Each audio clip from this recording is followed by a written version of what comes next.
All right, we're in the depths of the metal allegiance. Bowels.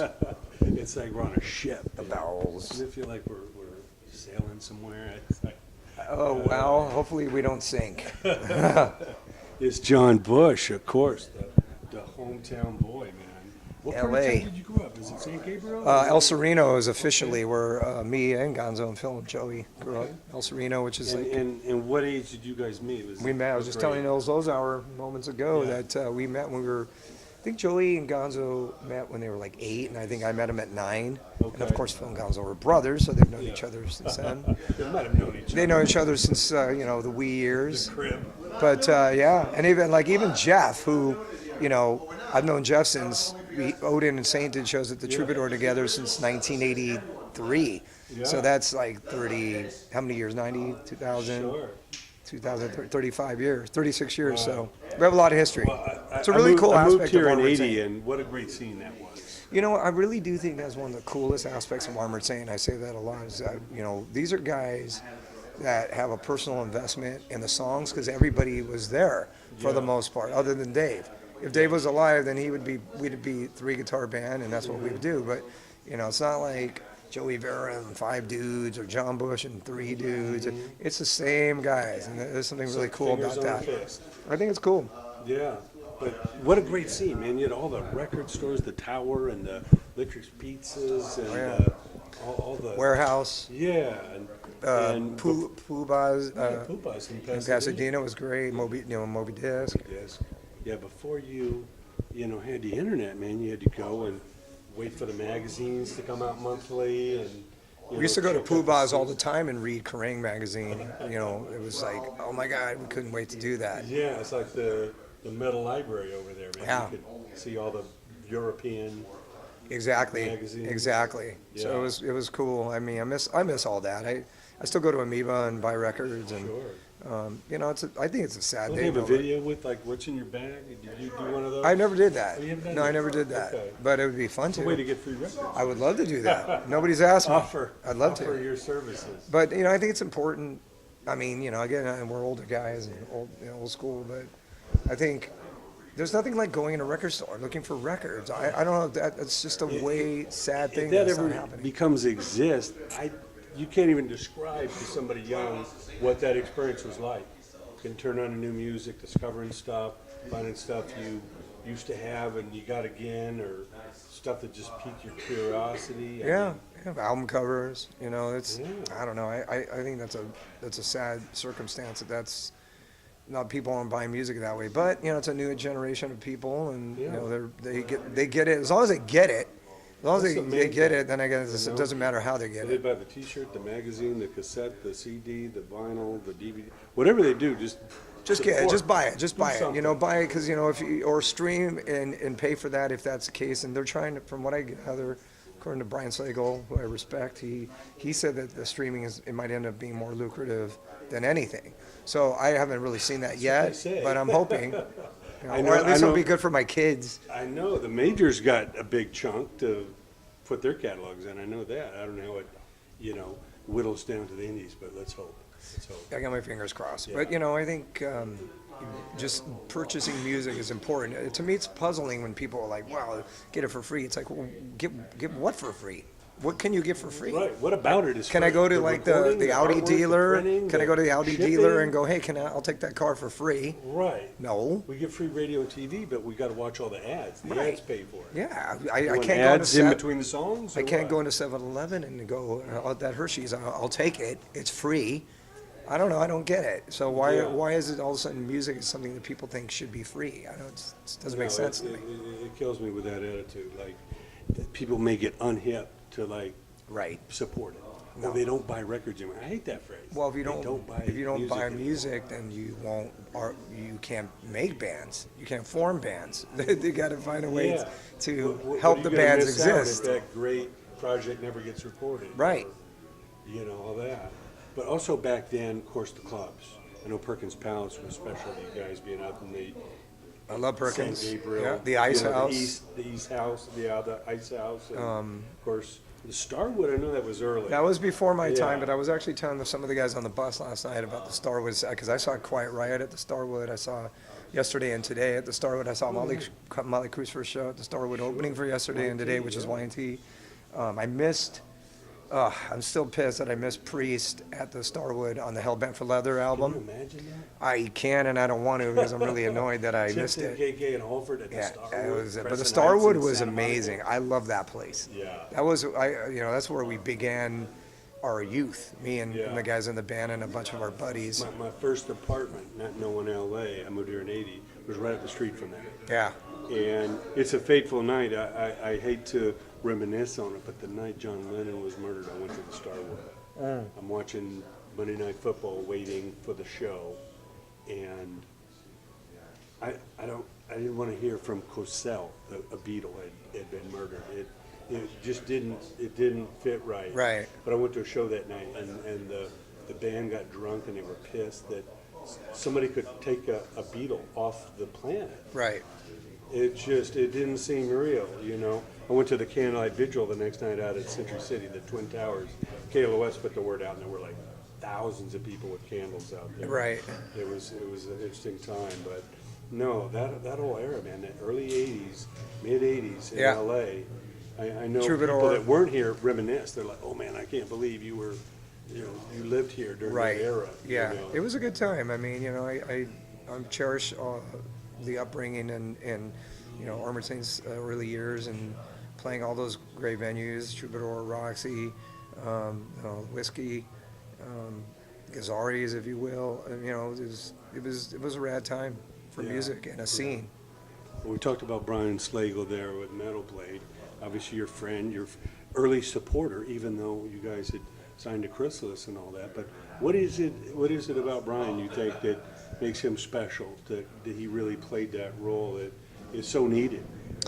Well, Brian has just always been the real deal. He is who he is. He's super sincere and honest.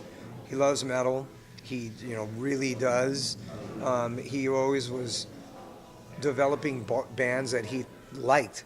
It was.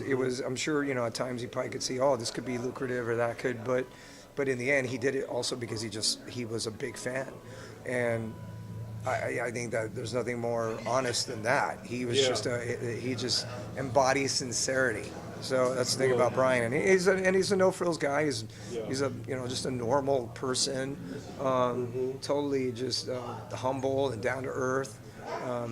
He really wears it. So. Wasn't really changed by the record business. No. He kind of rode his wave and did it his way. And one of the reasons he's had so much success is he stayed true to it, and he's always just kind of done his thing. So I mean, of course, he's expanded and evolved, but he stayed loyal to the way he wanted it to be. And without, I always say it, I've said it many times, but without Brian, there just wouldn't even be Armored Saint. So. Right. No, I remember the days of the labels up there and, the west part of Sunset above Gazzarri's and Whiskey. And, of course, Chrysalis was right in there with Atlantic and Elektra. And, all those labels were in those two buildings over there. Yep. And you guys ended up going with Chrysalis and our boy Ron Fair. And, at the time, like I said, he had Pat Benatar, he had Billy Idol, but... looking back over there, what was the best experience you had? I know it didn't end right in that it wasn't the perfect label, but what do you think the best part of that experience was?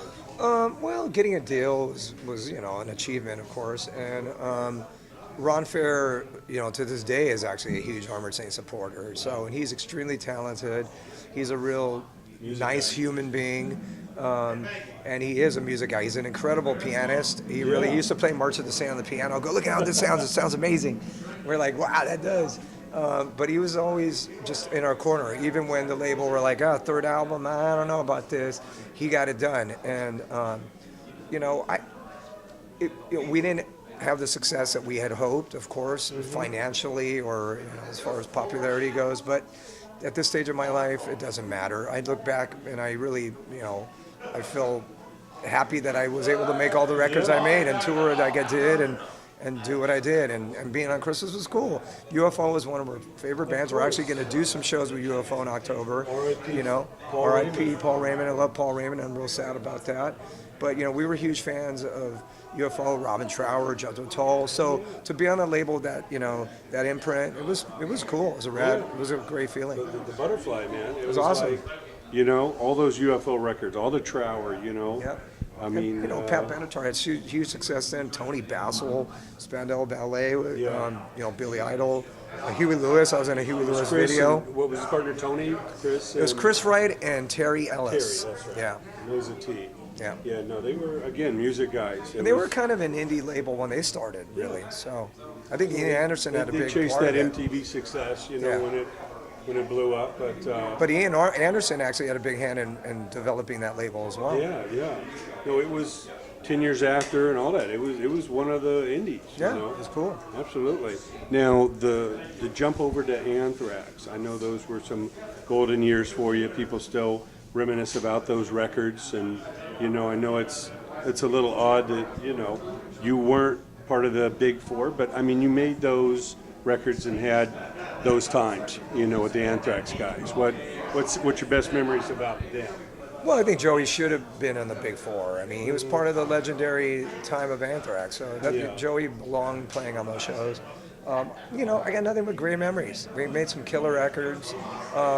It was the 90s, so everything was changing, so we struggled a little bit, like a lot of bands did, but I always was real happy with the quality of the music we made. I think we made some really great records and had some great songs, and I had so many awesome experiences touring and traveling with those guys. So again, it was a 13-year period. It wasn't like it was bad. It was over a decade, and it was pretty cool. Man, to last that long. So we'll play a song. We'll play a song tonight, and the crowd loves it. And I mean, Anthrax is how they should be right now. They should be the way they are. Yeah, last few records have been a roll. They are on a roll. They're doing great. So I mean, it's all good. Yeah. Now, as far as joining the group, was it an instantaneous decision? Did you have to think about it, weigh it out, or was it like, I'm ready? Well, I think I had to think about it mainly because I felt like I was abandoning the Saint guys, which is hard to do. We have like this crazy loyalty that's just ridiculous, but in the end, it was the right decision to move on. I had to do it because it just made sense. So. Yeah. No, it's being a West Coast guy, man. These guys are like Brooklyn and New York, all in their DNA. Oh yeah. Oh yeah. It's I know Scott lives out here, and they'll probably eventually be based out here one way or the other. But yeah, I think he is actually. I'm pretty sure he does live out here. Yeah. Again, great memories. Like I said, made some great music. I just saw Frank Bello when ArmoredSaint played a Symbol of Salvation show in New York. Gave him a big hug. We hung out for a while. So, I haven't seen Charlie in a while, but I've heard that Charlie's in town because I think he has a girlfriend here. Yeah. And it'd be cool if he came out tonight because he actually played on the Metal Legion's first record, guitar. So, maybe he'll surprise us. I don't know. Yeah. It'd be cool. Well, I know the Metal Legion's celebrating their 5th anniversary. What's the greatest thing about a project like this? Just getting together with like-minded peers, just being able to kind of, collaborate with great players? Well, these guys are so talented. It's amazing. And also beyond that, they're just really cool people, which is it's so refreshing. They're just all ego in the room here. They're all veterans. They've all done so much in their own personal lives. They're very just normal, humble guys, and that just feels great. So there's to play on a stage with Dave Ellison and Alex Skolnick and Mike Boranoy and Mark Mengi and with Chuck Billy and Troy Sanders I just met from Mastodon, which is an incredible band. It's just like, this is awesome. So it's fun. It's a good time, and I was part of the second record, wrote a song, made a song and sang it, and we'll play it live, and it's cool. It's just a really great experience. Yeah. I know you've been doing the voiceovers and all that over the years. Well, trying. Yeah, Trying. It's a competitive business, that's for sure. What's the next step for the Saint? I did do Brian Slagle's audiobook, which was cool. So I did the interview segments, and then I think Brian did the narration, and I haven't heard it yet, but I'm looking forward to that. We'd rather listen to your voice than sit there in the dark and read. Well, if you're lazy and you don't want to read, then you can listen. Yeah. But audiobooks is a big thing. Throw it on that drive to Vegas. Exactly, and it's a cool story. And Brian, it's a great, it's a great Yeah. book. Except So that was for the real Saint. fun. Except for the Saint, well, we'd like to put a record out one day. Mm-hmm. We're doing some writing. We kind of move slow, but I always say it's quality over quantity because I have to, because Armored Saint moves slow. Yeah.